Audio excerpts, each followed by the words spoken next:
10 years ago, if you sent someone an event invite on Facebook, they're like, oh, cool, awesome. If you handed someone a flyer, what's this? Now it's turned into this opposite thing where someone sees an ad for a show while they're doom scrolling. Their immediate reaction is, oh, cool, a show. It's, oh, great. How did Zuckerberg know I like that? Versus someone see the flyer on their windshield or gets a poster at their tattoo shop. In a way, it feels less invasive. It feels more like, oh, hey, this is something that I actually am excited about. And another thing about doing physical flyers is it gives you an opportunity to have real face time with people. If you're putting out flyers for your event on a weekend, you're going to run into people who like the kind of music you do.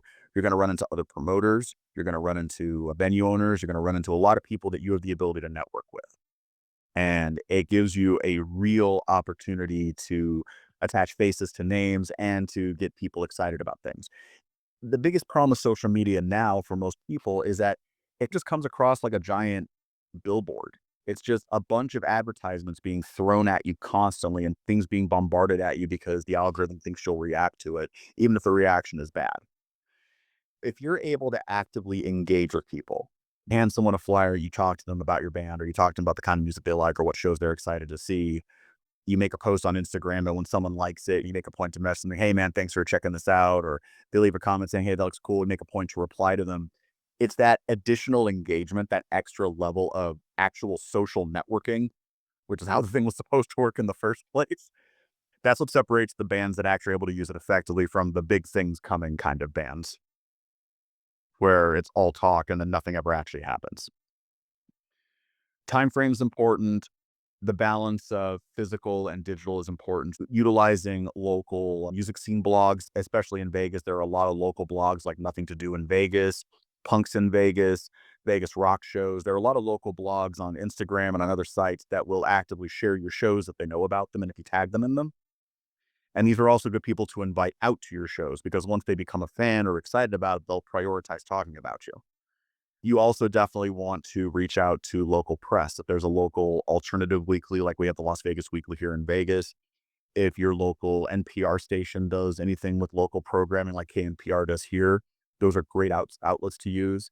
Depending on the genre you're in, if you're on the punk side, when you go to punk shows, see what local zines are being passed out.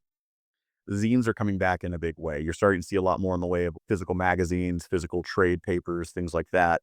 There's definitely pushback now against everything being digital. A lot of people want physical media again because it's tangible and it can't be taken away from you. If you're able to offer people physical, tangible things, that really adds a lot to the experience. One thing you would might consider is for putting together a show is if you're doing physical tickets for the show, would be actually doing physical tickets. One thing that I found as a promoter lately is that having physical tickets that people can keep as a souvenir is something they really, really like having. Even if it's a situation where you're not asking bands to sell tickets, you're just simply having them available, it's definitely a cool thing to have. Another thing you want to make sure that you do when you're setting up these shows, this is probably the trickiest thing to do, especially for an individual band, but it's definitely one of the most worthwhile things you can do, is seeking out sponsorships. Sponsorships can come in a lot of different forms. There are a lot of companies that do not have the ability to give you money for things, but they will give you product. And if it's a product that your fans will like, or if it's a product that you need on stage, or it's a product that you already use, it definitely makes sense to build that relationship. There are also sometimes sponsors, for example, if there's a vintage clothing store that you like shopping at a lot, you can maybe approach them and say, hey, my band's got a show. Would you be willing to throw in a few bucks towards the cost of putting on the show if we put up a banner for you guys at the show and we put your logo on the flyer? Or if they have a retail store, maybe you let them have a vendor booth at the show. Another thing you can also look at on the vendor side is if there are people you know who have local shops or things they want to sell as far as retail goes, you might consider having vendors at your event and charging them a nominal fee to do that. There are a lot of things that you can do to chip away at the costs of doing an event. If you can set it up where you've got ideally sponsors paying for a big chunk of your advertising or a big chunk of your labor costs, you can theoretically set it up where by the time the doors open, you're already in the black and people are making money. You want to make sure that when you are setting these shows up, that anything related to money, whether it's payouts, deal structures, all of that is in writing. You want everything in writing and you want everyone on the same page. It is imperative that you do not try to do any of this stuff verbally or over the phone, because the problem is if you do it verbally or you do it over the phone without a paper trail, then it becomes way too easy to twist things around.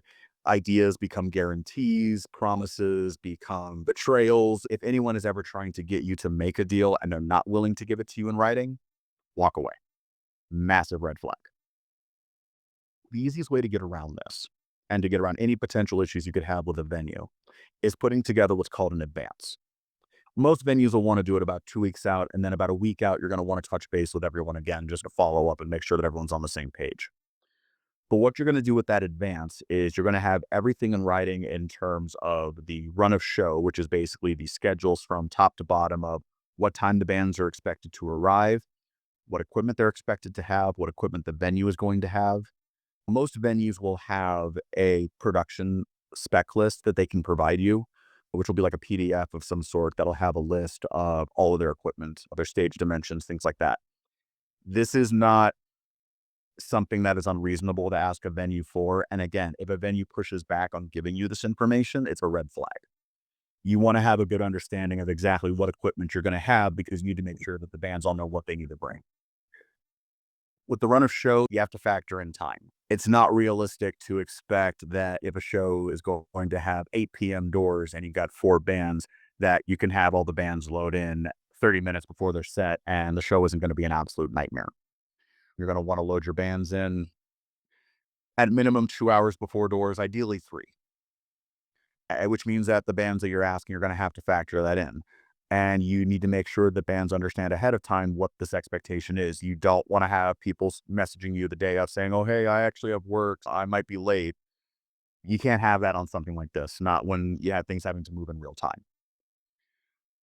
You want to make sure that the run of show is very clear in terms of what time the doors open, what time people are playing, the length of the sets, and the changeovers.